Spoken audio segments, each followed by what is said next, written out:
আসসালামু আলাইকুম এভরিওয়ান। ভিডিওর শুরুতেই আপনারা যে সাইনবোর্ডগুলো দেখছেন এগুলো হচ্ছে কবরস্থানের সাইনবোর্ড। তো এটা হচ্ছে ফ্লোরিডার একটি মুসলমানদের কবরস্থান। এখানে মুসলমান মানুষদেরকে মাটি দেয়া হয়। আর এই যে দেখতে পাচ্ছেন এগুলো হচ্ছে রেডি করা কবর।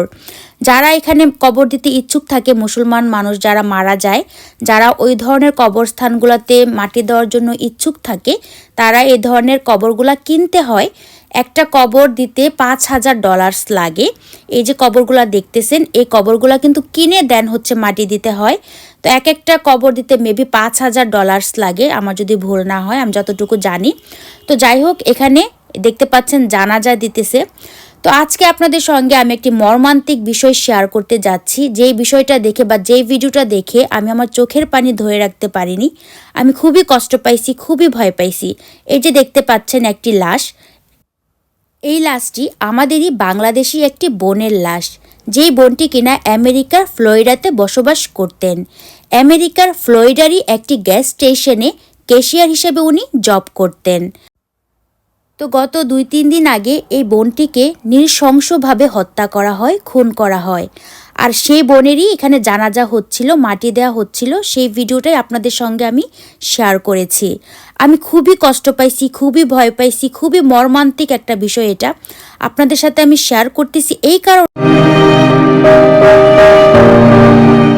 যুক্তরাষ্ট্রের ফ্লোরিডা অঙ্গরাজ্যের ফোর্ট মায়ার্স শহরে নীলুফার ইয়াসমিন নামে বাংলাদেশি এক নারীকে হাতুড়ি দিয়ে হত্যা করা হয়েছে। ঘটনার সঙ্গে অভিযুক্ত রোবার্ট জোয়াচিনকে ঘটনার অল্প সময়ের মধ্যে গ্রেফতার করেছে ফোর্ট মায়ার্স পুলিশ। তাকে বর্তমানে লি কাউন্টি জেলে রাখা হয়েছে। মার্টিন লুথার কিং জুনিয়র ব্লুবার্ডে অবস্থিত গ্যাস স্টেশনের বাংলাদেশি মালিকানাধীন ডিআইএনডি কনভিনিয়েন্স স্টোরে ক্যাশিয়ার হিসেবে কাজ করতেন নীলুফার ইয়াসমিন।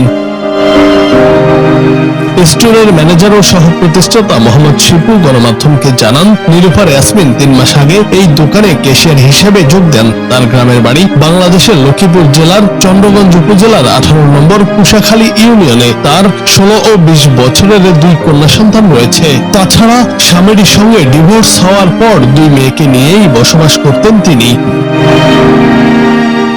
দোকানের সিসিটিভি ক্যামেরায় দেখা গেছে গত মঙ্গলবার 31 মার্চ সকাল 10টার দিকে এটিএম মেশিনে টাকা তোলার চেষ্টা করে ব্যর্থ হয়ে ক্যাশিয়ারের কাছে টাকা দাবি করে অভিযুক্ত রোবার্ট জোয়াচিন। তিনি ইংরেজিতে বলেন, আপনার মেশিন আমার টাকা নিয়ে গেছে, আমার টাকা দিন। জবাবে নীলুফার বলেন, আপনি হয়তো ভুল পিন নম্বর দিয়েছেন, এটিএম মেশিন তো আমার নয়, আমি টাকা দিতে পারবো না। এই কথা শুনে কৃষ্ণাঙ্গ লোকটি কিছু না বলে চলে যান।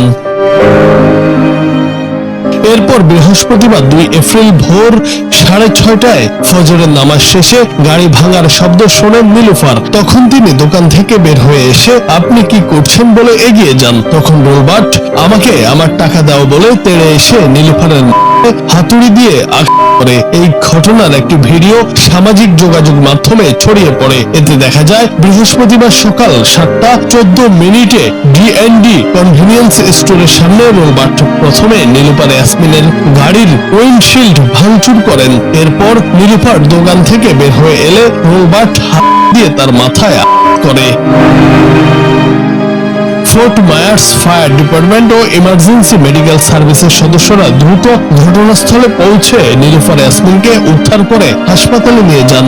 সকাল 7:27 চিকিৎসকরা তাকে ঘোষণা করেন। ফোর্ট মায়ার্স পুলিশ তাদের ওয়েবসাইট ও সামাজিক যোগাযোগ মাধ্যমে রোবার্ট জোয়াচিনকে গ্রেফতার এবং জেলে পাঠানোর কথা জানিয়েছে।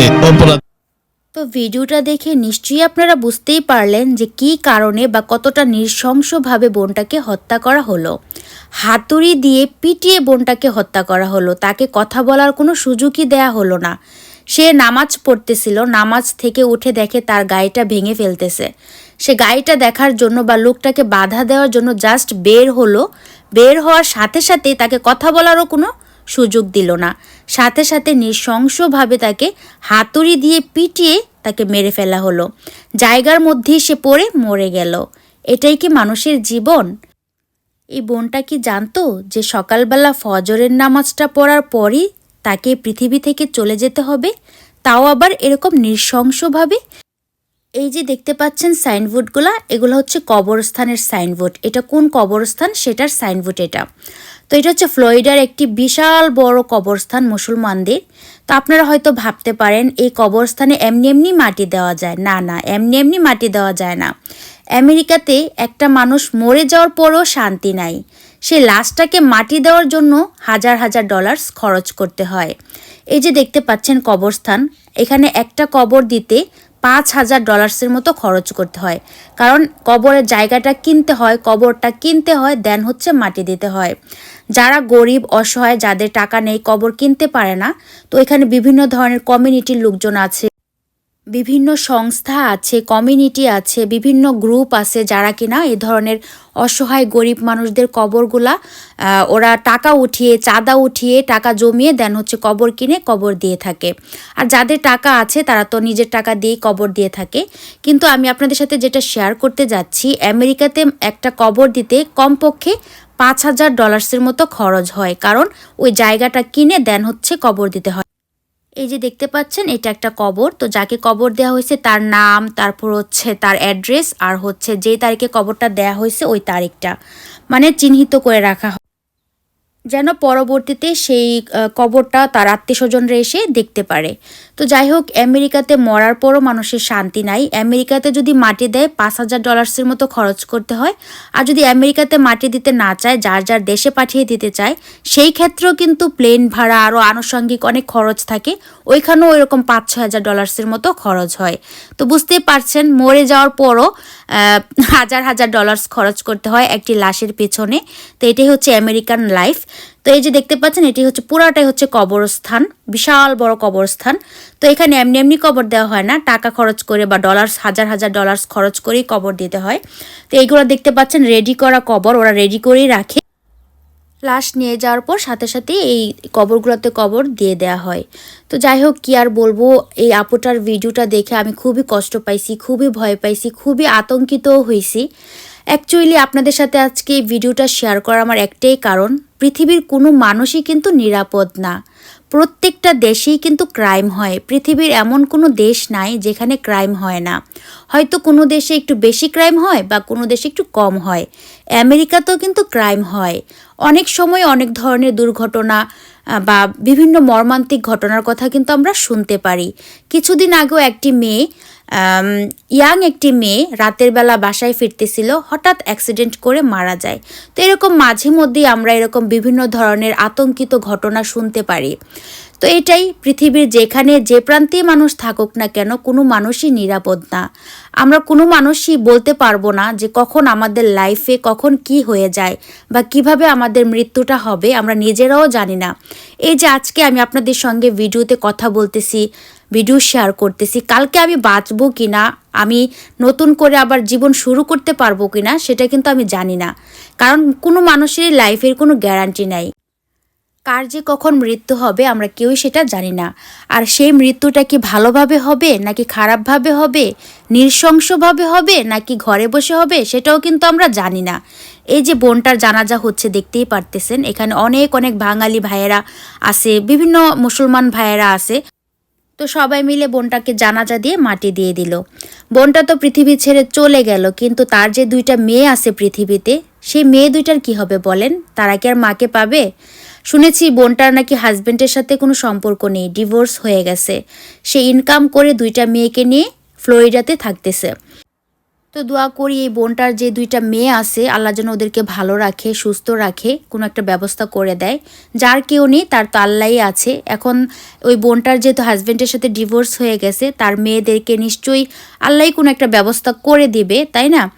তো যাই হোক, দেখতেই পাচ্ছেন এখানে অনেক অনেক মানুষ জানাজা দিতে আসছে, অনেক অনেক মুসলমান। এই যে দেখতে পাচ্ছেন লাশটা নিয়ে যাওয়া হচ্ছে জানাজা দিয়ে, তারপর হচ্ছে মাটি দিবে। তো এই ভিডিওগুলো দেখার পর আমার এতটা ভয় লাগছে বা এতটা খারাপ লাগছে বোনটার জন্য, আপনাদেরকে আমি বলে বোঝাতে পারবো না। এই যে দেখতে পাচ্ছেন লাশটা নিয়ে যাওয়া হচ্ছে, কবর তো অলরেডি করাই আছে। আর এখানে কিভাবে কবর দেওয়া হয় আপনারা এই ভিডিওটা দেখলেই দেখতে পারবেন, কিভাবে মাটির নিচে নামানো হয় বা কিভাবে মাটি দেয়া হয়, কি প্রসেসিংয়ে এসব করা হয়। এই ভিডিওটা দেখলে আপনারা সব কিছু দেখতে পারবেন, আমেরিকাতে কিভাবে মুসলমানদেরকে মাটি দেয়া হয়। তো এই ভিডিওগুলো দেখার পর আমি আমার চোখের পানি ধরে রাখতে পারিনি যে বোনটা তো মরে গেল, দেশের কোনো মানুষ পেল না, আপনজন কাছে ছিল না, মানে কতটা অসহায়ভাবে বাহিরের লোকজন তাকে জানাজা দিচ্ছে, বাহিরের লোকজন তাকে মাটি দিচ্ছে, নিজের আপনজনরাও কিন্তু কাছে নাই। এই যে দেখতে পাচ্ছেন যারা জানাজা দিচ্ছে, মাটি দিবে, তারা কিন্তু কেউই এই বোনটার আপনজনও না বা পরিচিত কেউ না। এরা হচ্ছে সংস্থার লোকজন, বিভিন্ন কমিউনিটির লোকজন, বিভিন্ন সংস্থার লোকজন। ওরা এই বোনটাকে মানে ওদের নিজ দায়িত্বে ওরা জানাজা দিল, এখন মাটি দিতেছে। যেহেতু এই বোনটার হাজবেন্ড নাই, কোনো আত্মীয় স্বজন নাই, সেহেতু এ ধরনের মানুষদেরকে এ ধরনের সংস্থারাই হেল্প করে, বা এ ধরনের বিভিন্ন কমিউনিটির লোকজন, বিভিন্ন সংস্থার লোকজনরা এ ধরনের লাশগুলোর ব্যবস্থা করে থাকে। তো এই যে দেখতেই পাচ্ছেন কিভাবে কবরে ইটা নামানো হয়, লাশটা নামানো হয়, তারপর মাটি দেওয়া হয়।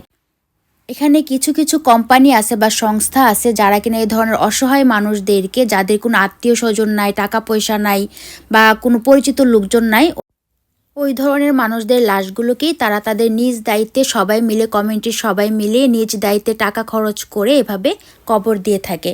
তো যাই হোক, আজকে আপনাদের সাথে আমি শেয়ার করে ফেললাম যে আমেরিকাতে মুসলমানরা মারা গেলে কিভাবে কবর দেয়া হয় বা মাটি দেয়া হয়। তো আজকের ভিডিওটা এই পর্যন্তই। সবাই